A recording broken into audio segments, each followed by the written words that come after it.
Hello, greetings. My name is Liban Gabra Mikhael, here in Toronto, Canada. Today, I'm coming with a message to you in English, and usually I do my video clips in Amharic. But today, I have decided to do a presentation in English for a couple of reasons. You may have noticed in social media postings in recent times there is a lot of conversation about the Ethiopian Bible. Some very interesting discussions, presentations, blogs, postings. And so I kind of wanted to respond to those postings and blogs and stuff because they have been presented in English. The second reason why I'm doing this is because quite a few people have asked me, they came and asked me and say, hey, Liban, well, what's this about the Ethiopian Bible, about the Ethiopian Bible? And among those people who asked me this question is my daughter, my younger daughter, who said, hey, Dad, what is it about the Ethiopian Bible? I know she knows that I read and I write books and stuff like that. So she asked me this question, and so I felt that maybe it would be very important for bringing this conversation in English, uh, so that we go through some of the uh, presentations that people have brought up. I think it's going to be very important to do that. All right. So maybe I'll start with what is in the social media right now and what people are talking about this Ethiopian Bible. Essentially, it is about this book that was found, and um, they're talking about this old Bible that predates all kind of manuscripts, um, and it is portrayed as the hidden Bible of Africa or the oldest illustrated Bible and things like that. And I think for people who know about Bible history, church history, archaeologists, people who have studied manuscripts and stuff like that would refute that claim that it is the oldest Bible, because we know that there are manuscripts that exist that are much predated from what we have here as the hidden Bible, um, or the oldest Bible here.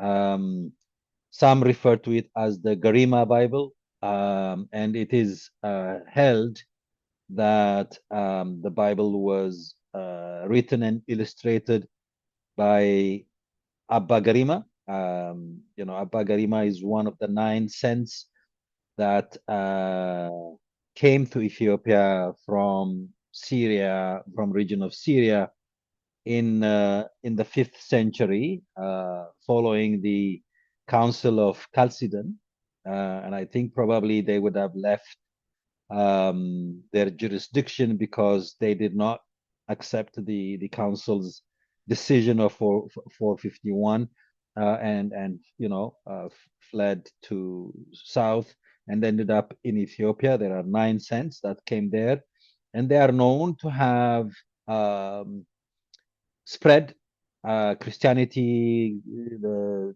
teaching of the Bible in Ethiopia, and particularly, they have uh, instituted monasteries, like the monastery, like very known monasteries in Ethiopia. And so one of the saints is called Abba Garima, and the story is that he's the one who wrote the this manuscript, and apparently God delayed the setting of the sun so that Abba Garima could write the Gospels in Giz and illustrate them in one day, just like we have in the Bible where the sun did not set uh, when Joshua was in battle. In the same way, God delayed the setting of the sun so that Abba Garima could write the gospel in Giz in one day, in one setting. So that is the tradition. So a couple of things we need to say, like yes, archaeological studies and carbon dating has placed this manuscript between 330 AD to about 650 AD. It seems to have been written during this period of time. But one thing that we need to know is that this Garima Bible, the illustrated Bible, is not the whole Bible. It's only the four Gospels. It's only the four Gospels. So I think that's a very good distinctions to make. Now, moving forward, some of the claims that we've heard in these social postings include that, after talking about this old Bible, then people start gravitating towards the idea that the Ethiopian Bible has 81 books in it. So about the canon. And obviously, when people talk about this, they say that, certain books, for example, in the Protestant world, only 66 books are accepted as being inspired and authoritative. In other churches, including the Catholic Church and the Orthodox Church and the Ethiopian Church, there are more than 66 books. The Catholic canon has about 73 to 76 books, depending on certain versions. The canons in the Orthodox Church differ widely. Um, the Ethiopian Orthodox Church is known to have 81 books, but I argue that there are not 81 books, but probably more than 81 books. I'll talk about it today, but this is the contention that this is an old Ethiopian Bible, and then there are 81 Bibles, and there are certain books that have been taken out of the Bible. So the notion is the Protestant canon has 66 books. The Catholic and the Orthodox or the Ethiopian canon has more than 66 books. And the notion is that there are certain books that have been taken out of the Bible. For people who have read and studied, that is not really the case. And I will try to demonstrate that here, particularly as it relates to the Ethiopian canon. It's probably the other way around, where books have been added to the established Jewish canon, um, and and so that's why certain churches have more than 66 books. And so we look at that, and we look at different councils' determination of the canon books, different church fathers that have established the canon or the list of books that have been considered to be inspired or authoritative. And then we'll focus also on the Ethiopian canon and how the development of the Ethiopian canon came about, because I think it will be very interesting for us to know. If we want to know about the Ethiopian Bible, I think this presentation today will be very important, because I'm going to do a presentation for you that you would be interested in. And then as an introduction, I would also like to say, in addition to the hype that this is the oldest Bible that there is, I think the other thing that the hype in this social media interaction is that in particular, there are these two books that are part of the Ethiopian canon that are missing in other books, right? Obviously, the book of Enoch is the biggest one, but there's also a book called the Book of Jubilees. So these two books are the two books that only exist in the Ethiopian canon, and no other church, whether it's Orthodox, Oriental Orthodox, Catholic, or Protestant, consider these books to be authoritative, inspired, and the Word of God. So I think paying attention to these two books will also be part of our conversation in this presentation. So I will be talking about that. The Book of Enoch is a very large topic for conversation, so I may have to do a separate, presentation for it. It's vast, and the content of the book requires greater attention. So I'm going to leave that for now. I'll talk about the canon, both the established canon in different time frames and the Ethiopian canon, and then I'll touch upon the Book of Jubilees and the challenges it has within the canon, within the Ethiopian canon, or challenges about its authoritativeness. All right, so those are the kind of things that I'll be talking to you.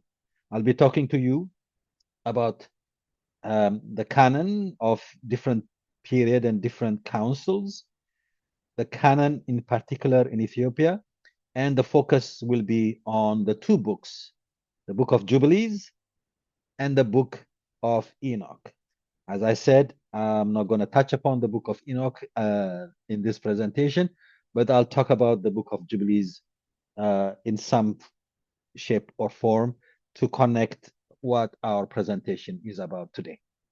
I hope that makes sense, and so hope you'll follow through with me, and obviously I will expect your questions and comments after this is posted. So let us start with the canon. All right. What do we mean by canon? I think that is going to be a very good start, right? Canon, a Greek word which means a measure or a rule, and it's really an established measurement of or description or a list of books that have been deemed to be authoritative and inspired by God. As I said at the beginning, the Protestant churches consider 66 books as part of the canon. Catholics have more than 66 books. I think some, usually it's about 73 books. And so these books that are not considered to be canonical in the 66 books have a designation. Some refer to them as apocrypha. Apocrypha means hidden. And some refer to them as deuterocanonical, meaning that they are outside of the pre-established canon. So when we talk about canon, it is a list of books that have been determined by church fathers and councils at different times in church history to have authority and inspiration from God. And why this is important in identifying which books are very important, which are considered to be inspired by God, is because, as we all know, during early church growth, there were a lot of different writings that started to surface and started to circulate around churches that had false teaching incorporated in them. A very known and dangerous teaching was what is called as the Gnostic teachings. The Gnostics believed that knowledge was important for salvation, and there are mysterious and secret knowledge that Christ has shared with his disciples and the apostles. And knowing this secret knowledge, in some cases it's words and names, in some cases it's just knowledge. And so salvation is about acquiring this knowledge, and if you have acquired this knowledge, then this is where your salvation is. This is just a very, very brief description. They also have different ideas of God, the God who created the heaven and earth, and the God of the Jews and stuff like that. So there were a lot of books, right, letters that were circulating, and so in order to identify which ones are inspired and true teaching and those who were advancing false teaching. In order to separate those, it was very important that church fathers would identify the list of books that should only be accepted as authoritative and part of the church doctrine. So that's why this canon was developed. And, like we have church fathers like Athanasius in the early fourth century that has, provided a description or a list of the books and says very clearly that the church should not consider any other books except for the ones that he has identified to be part of the canon. Uh, he has identified certain books, some of the apocryphal books, to be read by church members as a historical documentation, but never to be taken as doctrinal books, right? So that's very clear. And when we go through the list of the books, you will see that it is.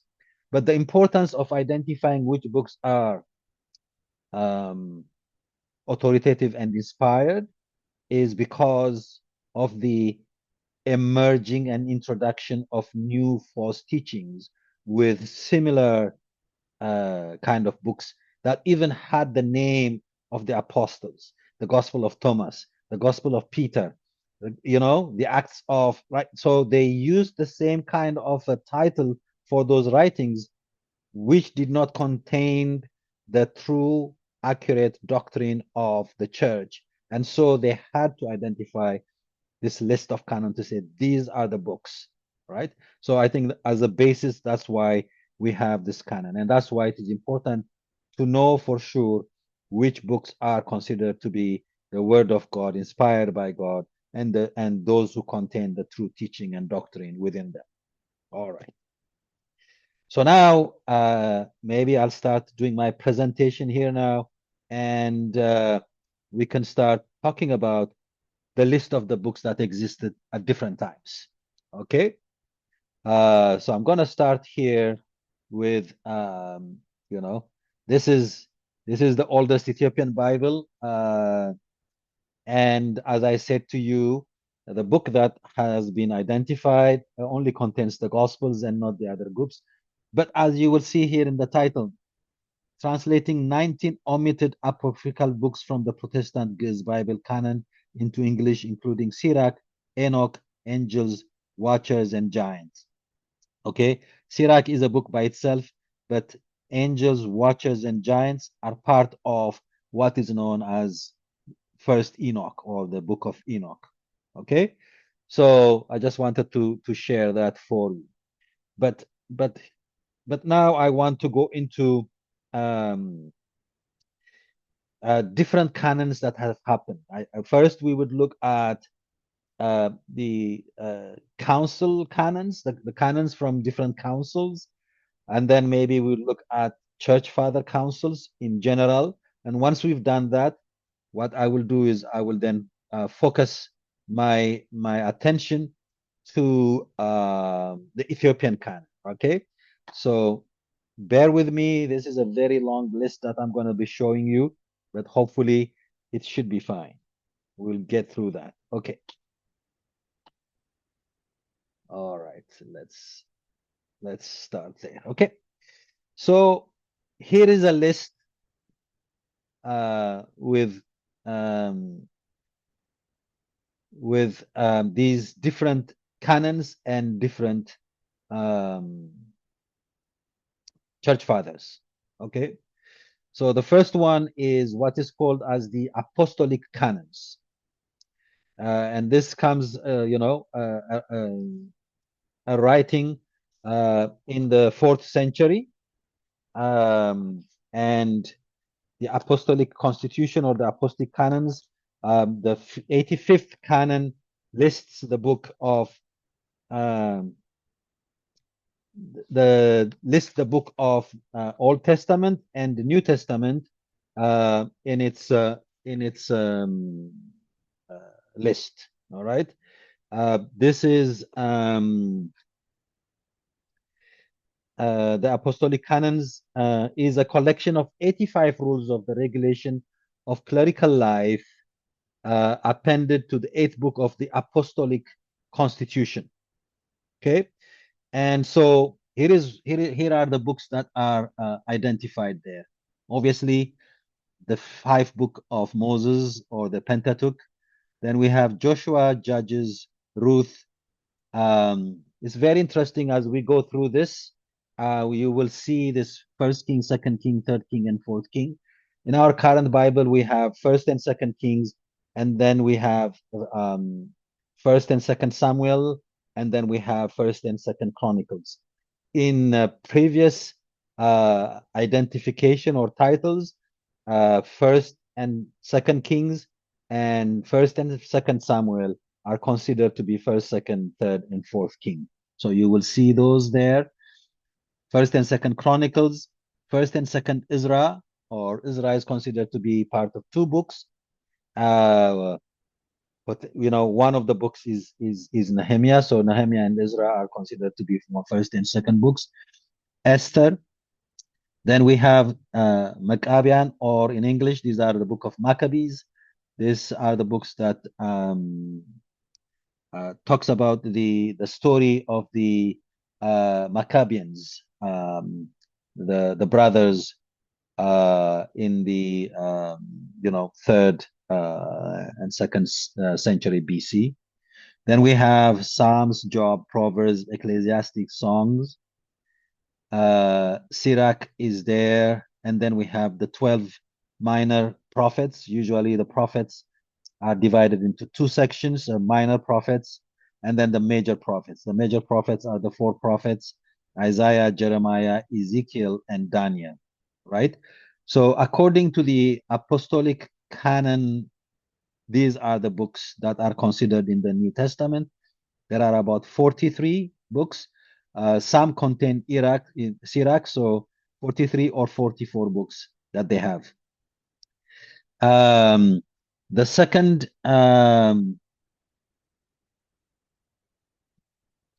sorry, I'm trying to kind of get this thing out of the way. I don't do that. Okay. Then we have the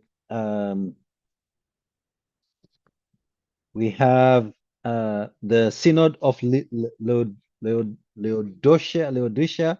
This took place in 663 or 364 AD in the 4th century. And they list these books as well. Some of the differences from the previous list is that they don't have the Maccabees book. They don't have Sirach, but otherwise they seem to be the same. So they have 39 books in their list. Then we have the Synod of Carthage. This is around 397. And you will see again, they're very close to the Apostolic Canon. They include Judith and Tobias or Tobit, the Maccabees book. Otherwise, they seem to be similar to the previous book. And they have 44 books. Okay. Then we have the canons of the church fathers. And then we start with Athanasius. And Athanasius, in his letter, so the church fathers usually write messages during Easter, and in those messages, they put up certain doctrinal messages as well in there. And in his letter in 367, he outlined the books that he considers to be canonical. So you will see the 5 books of Moses, Judges, Ruth, so 1 to 4 Kings, which is First King, Second King, and First Samuel and Second Samuel, First Chronicles and Second Chronicles. We have Ezra and potentially Nehemiah here. Then we have Psalms, Job, Proverbs, Ecclesiastes, Songs or Songs, Wisdom. Then we have the 12 minor prophets from Hosea to Malachi. And then we have the 4th major prophets, Isaiah, Jeremiah, Ezekiel, and Dan. Okay. I want you to be very attentive to this list, which is about 39 books of the Old Testament. Okay, Athanasius is considered to be uh, an Orthodox father, very prominent, particularly for his fight against Arius and the and making sure that he affirmed the divinity of Christ. So his position is going to be very important in our consideration. The second father is Gregory of Nazianzen, also another 4th century father, also very prominent in the Orthodox Church, particularly in some of the doctrines that he has been teaching and preaching at the time. And as you see his list, the same thing, very close to Athanasius, right? Probably the only difference is that he does not include the books of the Wisdom of Solomon, but in otherwise he has all the lists um, that Athanasius has described as being the canonical books. If I could just go back and potentially read what Athanasius has said, right? After he has described both the Old Testament and the New Testament's book, um, he has written to say that we should not accept any other books, and this is the kind of canonical books, very strongly that. So I just wanted to say that. And then the third father that we would like to talk about is Amphilochius of Iconium, another Christian bishop of the 4th century. He is a son of the well-known Cappadocian family, born perhaps in Caesarea around 339. Um, he's supposed to be or proposed to be the cousin of Gregory of Nazianzen, right? Very similar um, to the list of the canons of Gregorio and Athanasius. The only difference is he adds Esther to the book. Athanasius does not add Esther, and Gregory also does not have Esther. So here we have the difference here, and of course, the Book of Wisdom is also not part of his, and leads us to about 38 books in the canon. Okay, so these are like the list of canons that were kind of developed in the 4th century. All right, so I just want to share this with you, and then when we come to the New Testament, we will see their list. The 85 apostolic canons has 36 books, 26 books that are considered to be canon in all churches, including Protestant churches, but they include epistles of Clement, uh, 1, 2, 3, 4, so 10 books here, and brings the canon of the New Testament to 36. Otherwise, the Council of Laodicea, Council of Carthage, Athanasius, Gregory, and Amphilochius all have 26 or 27 books. The only difference here, as you can see, is the book of Revelation that is not listed by Gregory.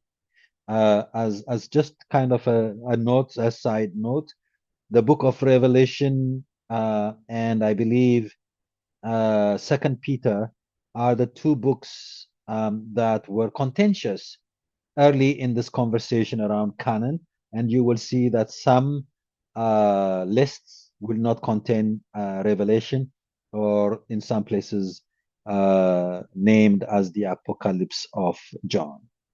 But otherwise, you will see Athanasius has 27 books, the Council of Carthage 27 books, and Amphilochius 27 books. Gregory has 26 books. So when we look at their canon, you will see that the apostolic canons have 79 books. The Council of Laodicea has 65 books. The Council of Carthage has 71 books. Saint Athanasius has 65 books. Gregory has 63 books, and Amphilochius has 65 books. So the Orthodox fathers, these are known as Orthodox fathers, had a canon of 65, 63, or 65.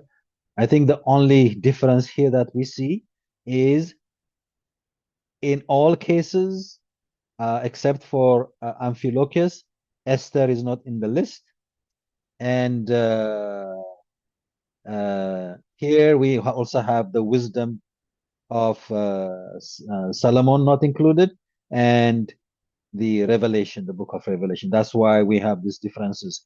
Otherwise, if Saint Athanasius had included Esther, we would have had 66 books, and so, right? So, as you can see here, none of these canon or fathers, apostolic or councils or church fathers canon has anything close to 81 books, except for the apostolic canons.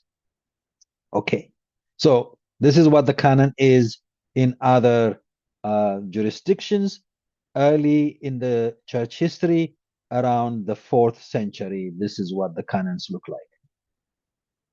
So now we come to the Ethiopian canon, and we need to talk about this 81 books. And my contention, as I said at the beginning, is that the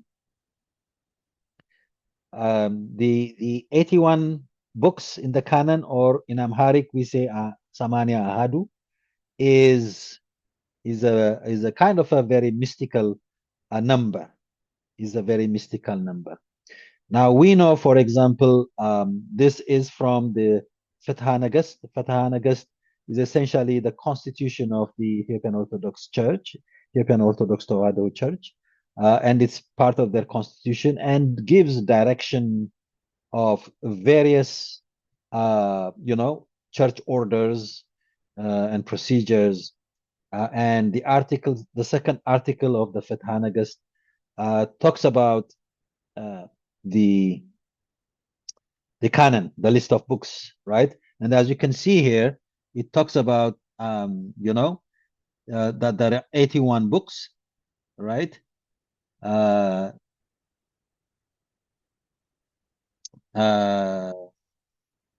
right, and they are listed here. So Amistu Behere Orit, so 5 books of the Old Testament, which are the Pentateuch, Joshua, Iyasu, and other books of the 6. Masafint, Judges, 7. Ruth, 8. Judith, 9. የነገስት መጽሐፍ መጀመሪያና ሁለተኛ and so if I could just pause here, when you read many of this apostolic and church fathers canon,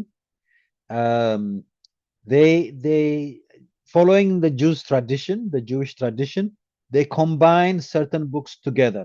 So for example, I was talking to you about the minor prophets earlier on. So they would condense those 31, the 12 minor books, and it will be considered as one book, right? In some instances, 1st and 2nd Kings would be considered one, and it will be considered as a one book. The same thing with Ezra, Esdras, right? 1st and 2nd, that will be considered as one book. So, and with that calculation, they end up as having 22 books of the Old Testament. And that tradition is because the Jewish alphabet has 22 books, and as we all know, the Jewish alphabet is also their numberings, so their numerical values, and so the Jewish Old Testament canon had 22 books that related to their 22 alphabets. So that's why here you will see, for example, the Kings, the book of Kings, the first and second book of Kings are considered as one book, right? So let's count again. 5, book of Moses, uh, Judges, Joshua. So 5, 6, 7, Ruth 8, Judith 9, Kings first and second as one book 10, third and fourth Kings as again 11, uh, Chronicles the 2, 12, Ezra 2, 14, Esther 1, 15, Tobit or Tobias, where am I now? 16, Maccabean 2, 17. Am I 17? Job 18, Psalm 19, uh, Solomon, Above of Solomon or Wisdom of Solomon, 5 books, 24, and Mas'afa Misali, Kolhat. Oh, these are the 5 books. So we have 5, 6, 7, 8, 9, 10, 11, 12, 13, 14, 15, 16, 17, 18, 19, and 5, 24 books. Okay. And then, oh, sorry. And then we have, sorry, this is what did you say? 24. Then we have the 16 books of uh, the the prophets, right? So 24 and 16 is 10, 40. All right. These are the lists, right? The major ones, Isaiah, Jeremiah, Ezekiel, and Daniel. The minor ones, Hosea, uh, Amos, Mikias, Euel, Obadiah, Jonah, Nahum, Habakkuk, Zephaniah, Haggai, Zechariah, Milkias, right? And then we have, okay, then we have Sirach, uh, Dagmanya, and then we have Joseph Ben Yorion, which is the third book um, of Maccabees. This is what is listed in the Fatha Nagast, which is the constitution of the Ethiopian Orthodox Church. Okay, the reason why I went through this list is for you to identify and see that in this official list of books, we don't find Jubilees, we don't find Enoch. Okay, so pay attention to that. But I'll go through the list again here, as you can see. I know it's very, very small to see, but it's because there are more books than the ones we saw earlier on. And here, what I've tried to put here is there are different lists that have been gathered together within the Ethiopian Orthodox context. We just looked at Fatha Nagast just now. There is what is called the list of the Tizaz. There is one called Abtilisat. There is one called Sir'at. There's one called Abtilis, right? I think Fatha Nagast is a repetition here. I apologize. Then there is a Council of Scholars, and there is the current one that we have in the Ethiopian Orthodox Church website. And you will see some of the differences. So if we went through this very, very quickly, you will see like from Genesis to Second Chronicles, we're good. First and Second Ezra, we're good. Esther, we see that some canons, especially this one, Sur'at, does not have Esther, does not contain Esther. First and Second Maccabean, it's there in different forms, but Abdilas does not have Second Maccabees, right?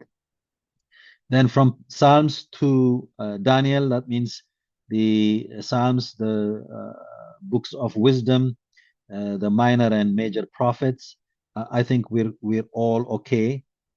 up to Daniel, right? And then we have the Wisdom of Solomon. Some contain it, some do not contain it, or contain it in a different way, or Mazhaf al-Tibab, which is a book of wisdom.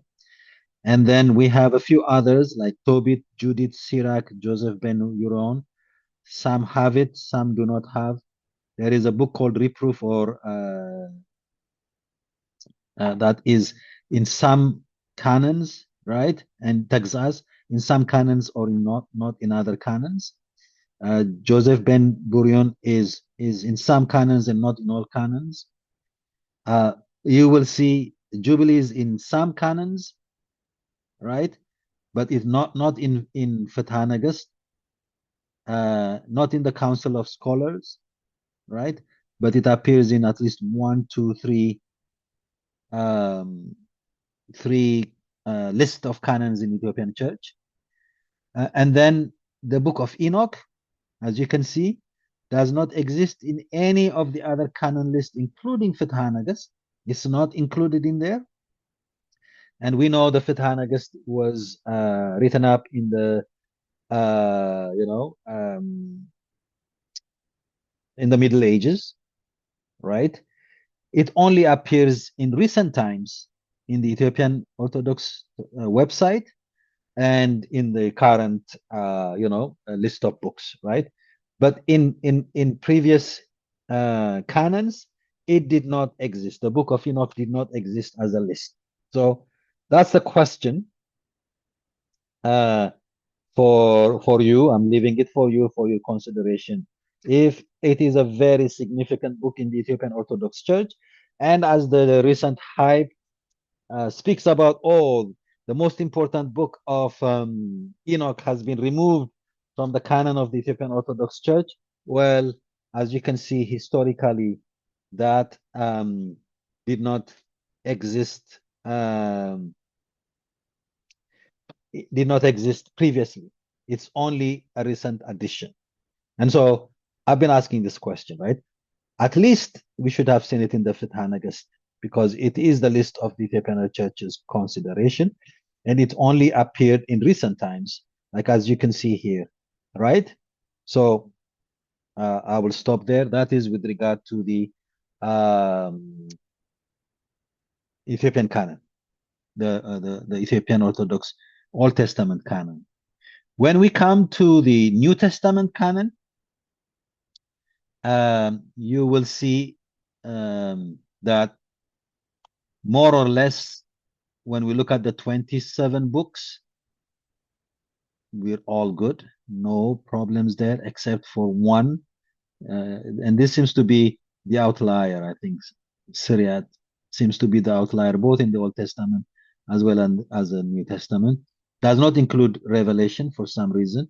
And Fathanagast, actually, Fathanagast includes a Revelation. This is a mistake, right? We have it here. So, but then we look at these other books, First Clement, Second Clement, right? In previous, right? And some of them we know are called the Book of Covenant, or Matzahaf Kidan, Tizaz, Sarata Zion, Gitsu, Abtilis, Kalemtos, and Didaskalia. These are the kind of books. Sarata Zion, Tizaz, Gitsu, Abtilis, right? But you can see still there are some variations, right? So, and something to be aware is that these books, when published in the published Ethiopian Orthodox book, these books do not appear. They are not in the uh, in the Bible's publication. They have never been included in the publication. I don't know why. If they're part, if supposed to be part of the canon, right? Because that's why when we count these books that are in the Bible, they don't add up to 81, right? You would need these books here, right? One, two, three, four, five, six, seven, 8 books. These 8 books to complete the Samania Ahadu or 81 books, right? But they are never included in the published book, right? This is the Ethiopian Orthodox Bible that was printed in by the Orthodox Church in 2000. I believe it would have been the Ethiopian calendar.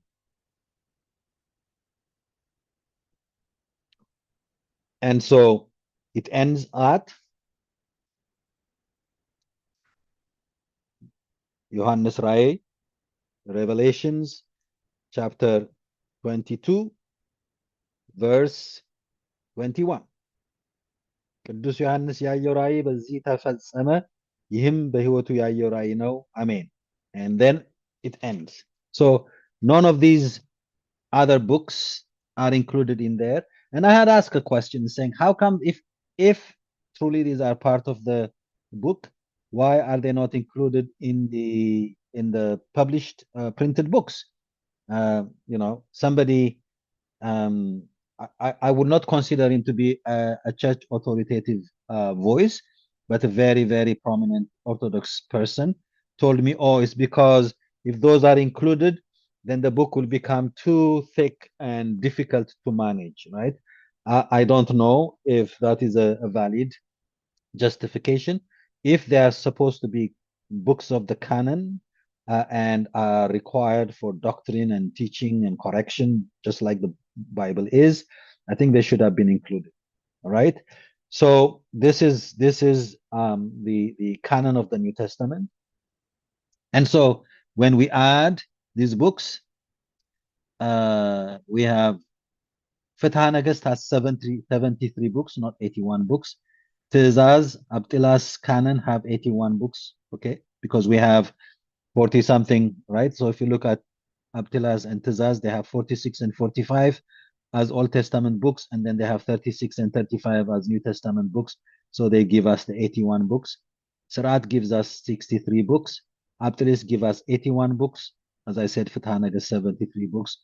The scholars, the Council of Scholars gives us 80 books, and the Ethiopian the website or the current books, or not the books, because the books would miss eight books of the New Testament, will give us 81 books. Okay, so this is what we have. But again, as you will see, so for example, if you look at Tizaz and Abdullah that give us 81 books, those do not contain Enoch. They do not contain Enoch.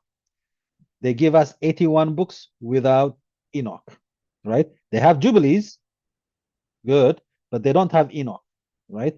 Where we find Enoch and 81 is in the current publication of the Bibles, and then on the Ethiopian Orthodox Tewahedo Church website. So that's what it is, right? So and this is well known by scholars and stuff like that. The 81 is a varied list of books, and some do not even have 81 books. Okay, so now I try to touch upon this hype of the Ethiopian Bible. It's the illustrated books of the four Gospels that probably were written by Abba Garima. They do not contain the whole Bible. When it comes about, there were certain books that were taken out from the canon, both from the world canon, but also the canon of the Ethiopian Orthodox Church. I've just demonstrated that how the canon is and has been over traditions, times with different lists that exist in Ethiopia, and that the Book of Jubilees is part of certain books, not all books, but the Book of Enoch is not in any of the canon books that we have seen. It's in none of those. Doesn't exist under Fetanagus or the Council of Scholars or the other list of canons that have been reviewed. It does not exist. So that's just to say, when people say, the Book of Enoch and the Book of Jubilees were taken out, They never existed in the first place um, in the Jewish canon of the Old Testament. Even the Septuagint, which is the Old Testament that has been translated into Greek, the Book of Jubilees and the Book of Enoch also did not exist there. There is a usual response that the Orthodox Church fathers would give you, and they'll say, "Oh, they didn't have those books because that books were lost." Obviously, the story of the Book of Enoch says that the only full copy of the Book of Enoch is found in Ethiopia. We all know that, discovered by James Bruce, and so that is historically important. But as we have seen here, if the Book of Enoch existed and should it not have been part of the Ethiopian canon, and if, for example, we add it to any of the books, Abtilis, for example, which already has 81 books, and if we add Enoch, we'll end up with 82 books, right? Okay, with Fatah Nagast, we'll end up with 74 books, even if we add it there. It will not get us to 81. Okay, so I'm gonna kind of a pause here and kind of wrap up about the canon. We've looked at the canon outside of the Ethiopian history and tradition. Uh, there are two things I would like to also share with you while we talk about the canon. One is, and the reason why I say this because I kind of on emphasized on Athanasius because he is a very prominent Orthodox father, right? So I just mentioned that. So and so especially when it comes to the Ethiopian Orthodox Church, if they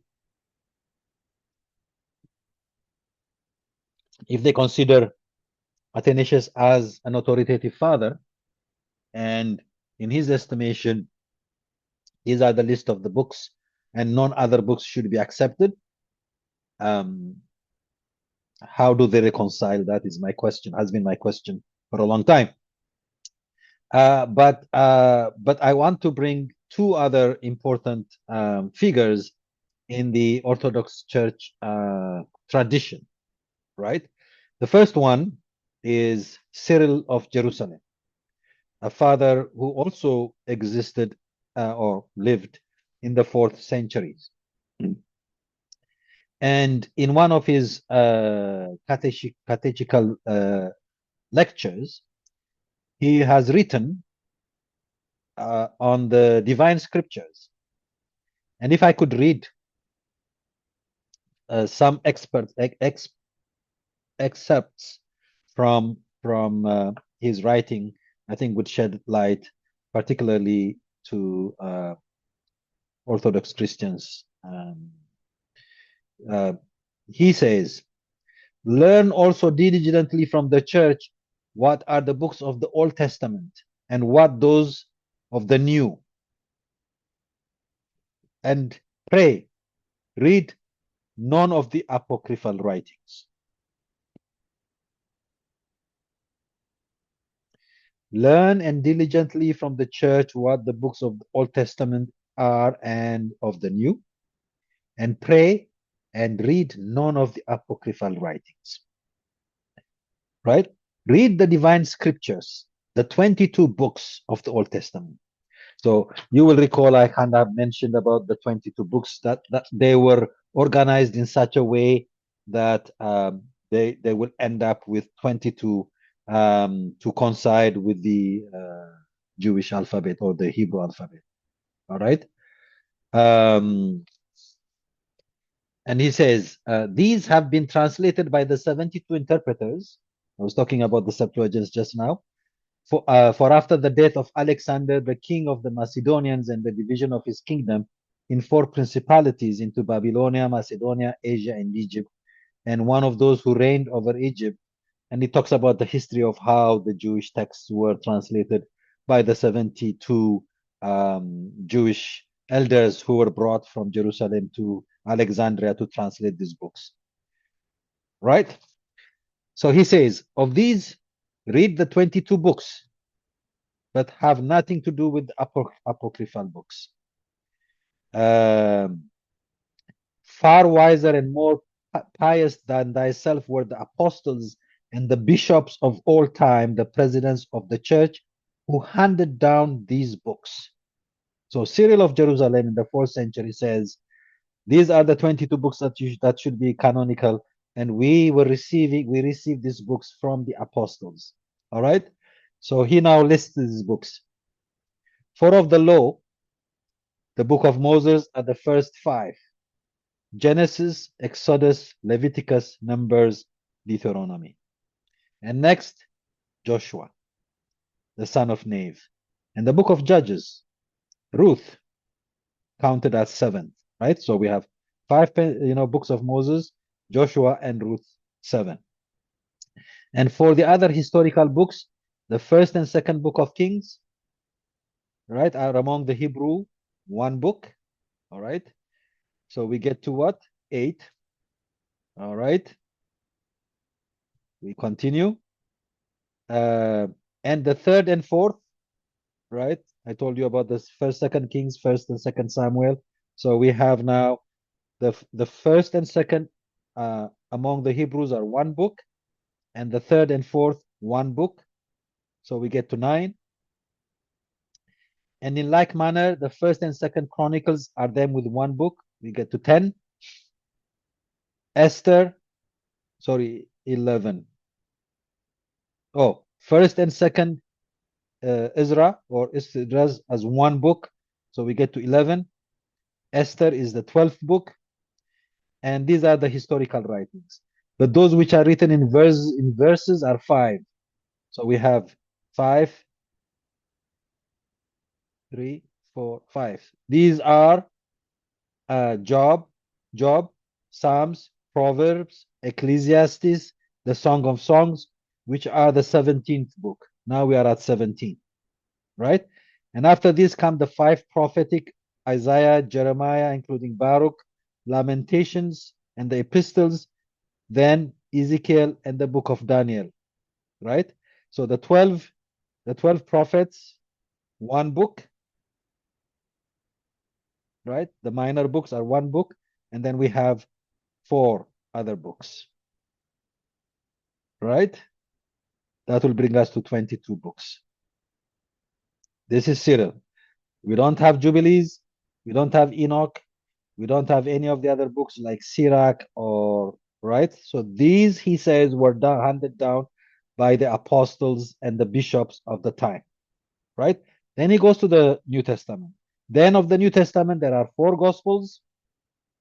For the rest, right? And then we have the 4 Gospels. And he says, right? This is very important. He says, we have the 4 Gospels. For the rest have false titles. Outside of the 4 Gospels, he says the rest have false titles and are mischievous. The Manichaeans also wrote a gospel according to Thomas, which being tinctured with the fragrance of the evangelic title corrupts the soul of the simple sort. They are using the apostle's name to write false teaching, is what he's telling us, Cyril of Jerusalem. So he now mentions the 4 Gospels, the Acts of the 12 Apostles, the 7 Catholic epistles of James, Peter, John, and Jude, 7 of them, James, 1st and 2nd Peter, 1st, 2nd, 3rd John, and Jude. These are 7, right? So 4, 5, and 7, 12. And the last work of the disciple, the 14 epistles of Paul, right? 26, right? But let all the rest put aside in a secondary rank. And whatever books are not read in churches, these read not only themselves as though, right? So we have 26 books. The only book that Cyril did not mention is Revelation. And I told you earlier on, Revelation was contentious and was being argued, right? And that's why we don't have it here in Cyril. But with regard to the Old Testament, we have a clear uh, list of books that do not include Jubilees and all the other books that the Maccabees, for example, or Tobit, or Judith, or Sirach, and all that on those books that are considered to be apocryphal. The other person that is very important to also touch upon is Jerome. Jerome is also a very prominent church father, again, fourth century church father, also considered to be a prominent church father both in the Catholic tradition, also in the Orthodox tradition, right? And he is the first one to have translated the Bible into Latin, and we have what is known as the Vulgate version, which is Jerome's translation of the Old and New Testament in Latin. Um, Church history tells us that there was a huge contention when Jerome was translating the Bible into Latin between him and the Rome emperor, I think, or bishop, whereby he was forced or he was told to include the apocryphal books. And he had resisted significantly, but at the end decided to add them and added them as a separate section. And, like nowadays, when you have your Bible and if these extra canonical books are incorporated, they will be under a title of apocryphal books or deuterocanonical books. That's probably where it came from because that's what the first time Jerome included them as separate books. But we've seen earlier on that those books were not to be, they could be read. Some of those books could be read as a historical documents, but not to be considered for doctrinal or authoritative inspired books. And so if we looked at his list, Jerome's list, we'll find the same thing. We would have, the five books, obviously, Joshua, Judges, and Ruth, First and Second King, Third and Fourth King, Isaiah, Jeremiah, Ezekiel, and the 12 prophets. We would have Job, Psalm, Proverb, Ecclesiastes, Songs. Daniel would have First and Second Chronicles. We would have Ezra and Nehemiah, and we would have Esther.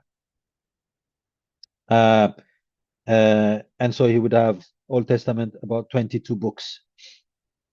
And then, in the New Testament, obviously, Matthew, Mark, Luke, and John, the seven churches, the 14 letters of Paul, and the Revelation. And then in the Apocrypha, the deuterocanonical or extra canonical books, he has Wisdom, Sirach, Judith, Tobias, Shepherd of Hermas, and Maccabees. That was what the Vulgate had as the Latin canon and book. And so, again, we don't see Jubilees, we don't see Enoch. And so I'm going to pause here because it's been a little bit, and then I will touch upon very briefly about the book of Jubilees, if I may.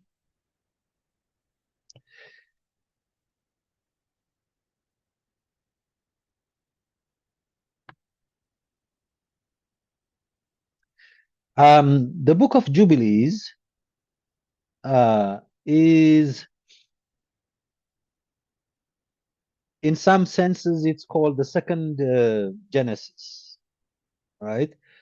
It talks about some of the early stories that we find in Genesis in terms of creation and things like that. But people who have studied the book, I haven't studied it extensively like other people who do that, but people who have studied the book of Jubilees, or we call it Kufale in Amharic or in Guz, have some very, very significant um, contradictions when compared to Genesis or to the Old Testament. And so that should be a question to ask. whether kufale is considered to be authoritative or not, if we see, contradictions within it both, or in comparisons. And I just wanted to highlight some of these uh, contradictions. Okay. So when it comes to the creation of Eve, um, we have um, in Jubilees, it says that Eve was created on the sixth day of the second week rather than the sixth day of the first week when compared to Genesis 1:27. Okay. Um, Entry into Eden compared to the discrepancy is Jubilees will tell us that Adam entered Eden 40 days after his creation, and Eve entered Eden 80 days after creation, uh, which we don't find in Genesis. But I think, especially in the Ethiopian context, many of you would see this 40 and 80 days when it is male and female, right? We know male children are baptized on their 40th day after birth, and girls are baptized on their 80th day, right? In Genesis, there is I think maybe not in Genesis, but maybe in Leviticus, you will find that the cleansing period for a woman after birth is 40 days if she give birth to a son, and 80 days if she give birth to a girl. We know that it's existing, but the entry into Eden is different from what Genesis would tell us. Enoch and the flood. This is a significant discrepancy because in Jubilees, um, God flooded Eden because of Enoch, right? So that is not a story we find uh, in the Bible. Uh, Jubilees tend to omit or sanitize some of the faults of major figures such as Abraham and Jacob, whereas we know in the Bible in Genesis, you know, uh, in actual fact, in all the Bible, we see that the people who have been chosen by God are presented as, people who are also prone to making mistakes and sin and stuff like that. That seems to be whitewashed in Jubilees. There are additional laws and punishment that we don't find in the Pentateuch or in the Torah. A most significant difference between Jubilees and Genesis and the Bible is the calendar. Both Enoch and Jubilees propone to present a solar calendar, 364 days, whereas in the Bible we have a lunar calendar, right? So Jubilees rejects the lunar calendar and use, right? It's a solar calendar, so that's a significant difference. Um, there are some pre-Mosaic celebrations that does not make sense when compared to the Bible, because some of the things, prior to Moses, when the laws and several celebrations and festivals have not been given, uh, and would have not existed during the time of the patriarchs. Um, it has some uh, early life of Abraham that is not found in Genesis. Um, you know, um, in the Bible, God directly commands Abraham to sacrifice Isaac, right? In Genesis 22, we'll see that. In Jubilees, it's an adversarial spirit that instigates to test to prove Abraham's loyalty, similar to what is happening with Job, uh, in the book of Job. So that is another significant discrepancy between the Bible and Jubilees. Uh, there are also some dates issues, like you'll see uh, Jacob, dies before Esau. Um, um, uh, Isaac dies before Esau and Jacob are born. That is a significant challenge. Rebecca loved Jacob, but Isaac loved Esau in the Bible. Adds that Abraham specifically loved Jacob above Esau. Never uses the adjective faithful for Abraham. Uses faithful 9 times to describe him and includes 10 distinct. Oh, the Bible does not say that Abraham was faithful, but Jubilees uses the word faithful significantly. And so we see some minor discrepancies, you might call and say, this does not make a huge difference. But there are some major ones, like for example, the solar calendar compared to the to the Bible, right? So that is also something to put into question or into testing to say, okay, Jubilees is part of the canon of the Ethiopian church, but how do we reconcile these discrepancies if it creates some challenges, right? And would that question the legitimacy of it being in the canon, right? So as a conclusion, I tried to cover quite a few things. Number one, the hype about this Ethiopian Bible might be to some extent misplaced. Yes, the discovery of this illustrated old manuscript that contains the four Gospels is historically, archaeologically, even religiously very important. Very important. But we have to make sure that it is within its own context, right? Uh, I'm pretty sure for those people who have looked at that and now are studying the Garima Bible, will not find the Book of Enoch and stuff like that. As long as I've researched and read, there are only the four Gospels that are in there. So I think they should be emphasized. They should be highlighted. I have no problem, but I think it's a great archaeological find, not archaeological find, but a discovery of what exists, the old manuscript that exists in Ethiopia, 100%. But connecting that to the 81 canon books and these very important religious books were taken out on purpose and things like that is where that hype is coming. So with that, I've tried to kind of show what the canon or how the development of canons throughout early church history has been for outside of Ethiopia, but also within the Ethiopia context.